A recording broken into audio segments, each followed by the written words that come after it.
느헤미야 4장. 산발랏은 우리가 성벽을 다시 쌓아 올리고 있다는 말을 듣고 노발대발하며 유대인들을 비방했다.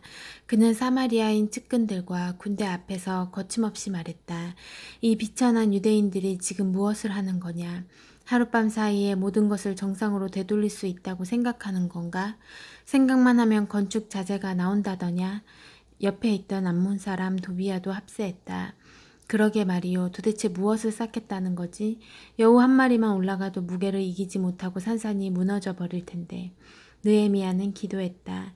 사랑하는 하나님, 우리의 기도를 들어주십시오. 우리가 이토록 멸시당하고 있습니다. 제발 저들의 조롱이 저들 머리 위로 되돌아가게 해주십시오.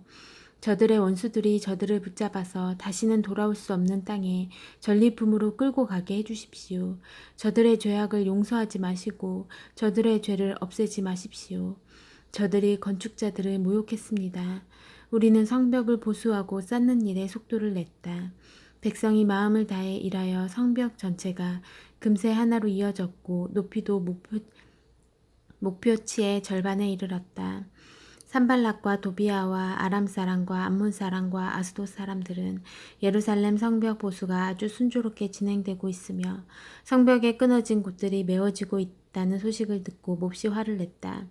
그들은 예루살렘과 싸워 최대한 분란을 일으키기로 머리를 맞대고 결의했다. 우리는 하나님께 기도하면서 맞섰고 하루 종일 보초를 세워 그들의 공격에 대비했다. 그러나 머지않아 유다에 이런 말이 나돌았다. 건축하는 자들은 지쳤는데 쓰레기 더미만 쌓여간다. 우리도 어쩔 수 없다. 이 성벽을 쌓을 수 없다. 그러는 동안 우리의 원수들은 다음과 같이 떠들고 다녔다. 저들은 누가 자신들을 공격했는지도 모르겠지. 지도새도 모르게 우리가 쳐들어가 저들을 닥치는 대로 죽이자. 그러면 공사가 중단되겠지. 그들과 이웃하여 사는 유대인들이 계속 소식을 전해왔다. 그들이 우리를 포위했습니다. 이제 곧 공격할 것입니다. 우리는 이 말을 적어도 10번은 들었다. 그래서 나는 성벽의 가장 취약한 곳에 무장 보초를 세우고 칼과 창과 활을 든 사람을 가문별로 배치했다. 나는 상황을 살핀 뒤에 일어나서 귀족과 관리와 다른 사람들에게 말했다. 그들을 두려워하지 말고 크고 두려우신 주님을 기억하십시오. 그리고 여러분의 형제와 자녀와 아내와 집을 위해 싸우십시오. 원수들은 우리가 그들의 계략을 모두 알고 있다는 것도 하나님께서 그 계략을 무산시키셨다는 것도 깨닫게 되었다. 우리는 다시 성벽으로 돌아가 작업에 임했다.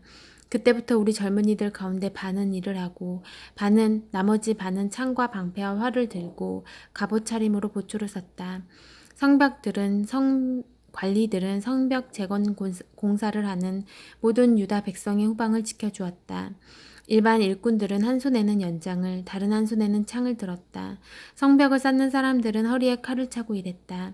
나는 제때 경보를 울리기 위해 나팔수를 곁에 두었다. 나는 귀족과 관리와 다른 사람들에게 말했다. 공사가 워낙 커서 우리가 서로 성벽을 따라 흩어져 있습니다. 나팔 소리가 들리거든 소리가 나는 곳으로 달려와 합류하십시오. 하나님께서 우리를 위해 싸우실 것입니다. 우리는 동틀 때부터 별이 뜰 때까지 일을 했고 우리 가운데 반은 창을 들고 일했다. 나는 또 백성에게 이렇게 지시했다. 밤에는 각 사람이 조수들과 함께 예루살렘 안에 머무르며 보초를 서고 낮에는 일을 하십시오. 나와 내 형제와 내 일꾼과 나를 지원하는 보초를 비롯한 우리 모두는 옷을 입은 채 잠자리에 들었고 물을 뜨러 갈 때도 손에서 창을 놓지 않았다. 5장 여자들을 포함한 모든 백성이 동포 유대인들에게 거세게 항의했다. 어떤 사람들은 이렇게 말했다. 우리는 가족이 많으니 살아남으려면 양식이 필요합니다. 다른 사람들은 이렇게 외쳤다. 입에 풀칠이라도 할 만큼 곡식을 얻으려면 우리 밭과 포도원, 집을 저당 잡혀야 합니다. 또 다른 사람들은 이렇게 말했다. 왕에게 세금을 내려면 우리 밭과 포도원을 저당 잡히고 돈을 빌려야 합니다. 보다시피 우리는 유대인 형제들과 똑같은 살과 피를 가지고 있으며 우리 자녀들도 그들의 자녀들과 다를 바 없습니다. 그런데도 우리는 이제 자녀들까지 종으로 팔아야 할 처지가 되었습니다. 우리 딸들 가운데는 이미 팔려간 경우도 있는데 우리 밭과 포도원이 다른 사람 소유니 어쩔 도리가 없습니다. 그들의 항의와 불만을 들은 나는 정말 화가 났다. 그 내용을 신중히 생각한 끝에 나는 귀족과 관리들을 불러 꾸짖었다. 당신들은 형제를 갈취하고 있소. 이어서 나는 큰 회의를 소집하여 그 문제를 다루었다. 우리는 외국인에게 종으로 팔릴 수밖에 없는 유대인 형제들을 애써 값을 치르고 찾아왔소. 그런데 이제 당신들이 빚을 빌미로 그 형제들을 다시 종으로 팔고 있소. 우리더러 그들을 다시 사오라는 말입니까? 그들은 아무 말이 없었다. 무슨 말을 할 수 있겠는가? 이것은 정말 악한 짓이오. 당신들에게는 하나님을 경외하는 마음이 조금도 남아있지 않은 겁니까? 주변 나라와 우리 원수들이 우리를 어떻게 생각할지 신경도 안 쓴단 말입니까? 나와 내 형제와 내 밑에서 일하는 사람들도 백성에게 돈을 빌려주고 있소. 이제 이자로 그들을 갈취하는 일은 당장 그만두어야 하오. 저당 잡은 백성의 밭과 포도원과 올리브 가수원과 집을 당장 돌려주시오. 그리고 그들에게 돈과 곡식과 새 포도주와 올리브 기름을 구워주고 받는 이자도 탕감해 주시오. 그들이 말했다. 모두 돌려주겠습니다. 그들에게 더 이상 요구하지 않겠습니다. 말씀하신 대로 다 하겠습니다. 나는 제사장들을 불러놓고 그들이 한 말을 지키도록 서약하게 했다. 그리고 내 주머니를 뒤집어 털면서 말했다. 누구든지 이 약속을 지키지 않는 자는 하나님께서 그 주머니와 집도 이렇게 뒤집어 털어버리실 것이요. 모두가 전심으로 예 우리가 그렇게 하겠습니다 하며 하나님을 찬양했다. 그리고 그들은 그 약속을 지켰다. 나의 하나님 제게 은혜를 베풀어 주십시오. 나는 아닥사스다 왕 20년에 유다 땅 총독으로 임명받아 아닥사스다 왕 32년까지 12년 동안 총독으로 있었지만 나와 내 형제들은 총독으로서 받아야 할 녹을 받지 않았다. 내 전임 총독들은 양식과 포도주를 사기 위해 하루에 은 40세계 약 0.5kg씩 백성에게서 거두어들여 그들을 착취했고 그 아랫사람들도 무자비하게 백성을 괴롭혔다. 그러나 나는 하나님을 두려워했으므로 그런 일은 절대 하지 않았다. 그보다 내가 한 일은 성벽을 쌓은 일이었다.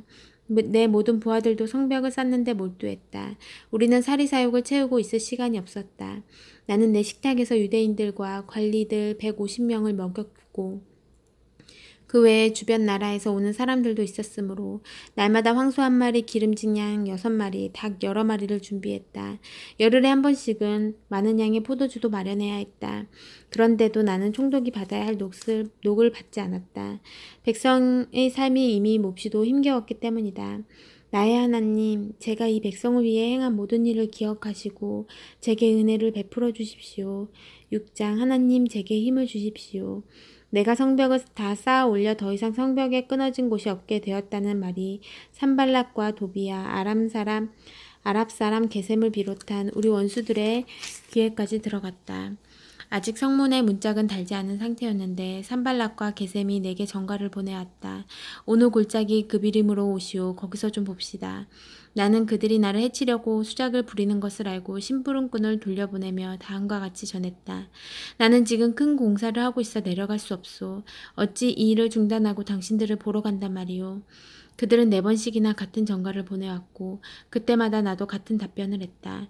5번째에도 산발랏은 같은 내용의 편지를 봉하지 않은 채 같은 심부름꾼을 시켜 보내왔다. 당신과 유대인들이 반역을 꾀하고 있다는 소문이 여러 민족들 사이에 돌고 있고 게셈도 그것이 사실이라고 말했소. 당신들이 성벽을 쌓는 것도 그러한 이유에서라고 말이오.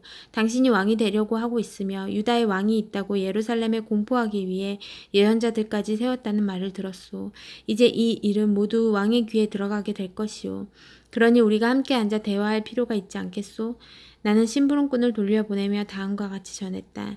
당신의 말은 사실 무근이요. 모두 당신이 꾸며낸 것이요. 그들은 우리를 위협하여 성전 건축을 그만두게 하려고 했다. 저들은 포기할 것이며 절대 공사를 끝마치지 못할 것이다. 이것이 그들의 생각이었다. 나는 기도했다. 하나님, 제게 힘을 주십시오. 그 후에 나는 무헤다벨의 손자요 들라야의 아들인 스마야를 그의 집에서 은밀히 만났다. 그가 말했다. 우리 하나님의 집 성전 안에서 만납시다. 그들이 당신을 죽이러 올 거요. 밤중에 반드시 죽이러 올 테니 성전 안에 들어가 문을 잠급시다. 나는 이렇게 대답했다. 나더러 도망쳐 숨으란 말입니까? 나 같은 사람이 어찌 성전에 숨는단 말입니까? 그럴 수 없습니다. 나는 그가 하나님께서 보내신 사람이 아니라는 것을 알아차렸다. 그가 내게 말한 예언이라는 것도 도비아와 산발랏의 작품이었다. 그들이 스마야를 매수한 것이다. 그렇게 해서 내게 겁을 주고 나를 꾀어 일반인의 몸으로 성전을 더럽히는 죄를 짓게 하여 그동안의 좋은 평판을 떨어뜨리고 나를 마음껏 헐뜯으려는 속셈이었다. 나의 하나님, 이 모든 악을 저지른 도비아와 산발랏을 내버려 두지 마십시오. 내 확신을 꺾으려 한 여예언자 노아데아와 다른 예언자들도 그냥 내버려 두지 마십시오. 성벽은 52일 만인 엘룰월 25일에 완공되었다.